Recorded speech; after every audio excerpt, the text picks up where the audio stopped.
Gaza पर Israel की खतरनाक जवाबी कार्रवाई छठे दिन भी जारी है। दोनों तरफ से भीषण संघर्ष चल रहा है।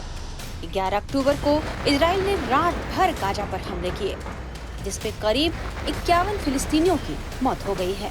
7 अक्टूबर से शुरू हुई जंग में अब तक 2500 से ज्यादा लोग मारे जा चुके हैं। इनमें से करीब 1300 इजरायली हैं। अब तक करीब 1200 फिलिस्तीनियों ने भी जान गंवाई है। इजराइल में जहां घायलों की संख्या 3000 तक पहुंच गई है, वहीं गाजा में यह संख्या 5500 तक पहुंचने की रिपोर्ट है।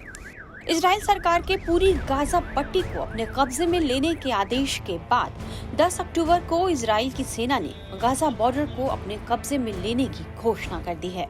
साथ ही पूरे गाजा बॉर्डर को सील करके वहां किसी भी तरह की मानवीय सहायता पहुंचने पर पूरी तरह से रोक लगा दी है।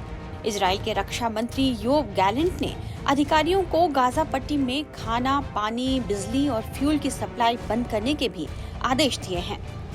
वहीं इजराइल के ऊर्जा मंत्री इजराइल काट्ज का कहना है कि जब तक हमास हमले के दौरान बंधक बनाए गए लोगों को घर नहीं लौटा देता, तब तक गाजा को बिजली या पानी की आपूर्ति नहीं की जाएगी। मीडिया रिपोर्ट्स में बताया जा रहा है कि पूरे गाजा में बिजली सप्लाई ठप हो गई है और गाजा पट्टी के एकमात्र पावर प्लांट में भी ईंधन खत्म हो चुका है। इसी के साथ इजराइल ने 1 लाख सैनिकों को गाजा बॉर्डर पर तैनात कर दिया है और 3 लाख सैनिकों को तैयार रहने के लिए कहा गया है। वहीं हमास को नेस्तनाबूद करने की कसम खाने वाले इजराइल के रक्षा मंत्री योव गैलेंट ने कहा, हमने युद्ध के सभी नियम खत्म कर दिए हैं।